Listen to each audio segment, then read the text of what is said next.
जळगावच्या चाळीसगाव शहरातील रस्त्याला लागून असलेल्या 27 विहिरी या ठिकाणी धोकादायक स्थितीमध्ये आहे. अपघातांना निमंत्रण देणाऱ्या ठरू शकतात.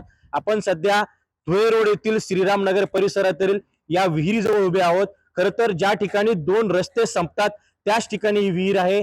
विहिरीवर कुठलंही संरक्षण भिंत नाही, त्याचबरोबर संरक्षण जाळी देखील बसवण्यात आलेली नाही. आणि खरं तर ही विहीर जी आहे संपूर्ण पाण्याने भरलेली आहे. पूर्ण पाणी या विहिरीमध्ये आहे. खरं तर अपघातांना निमंत्रण देणारी ही विहीर ठरू शकते.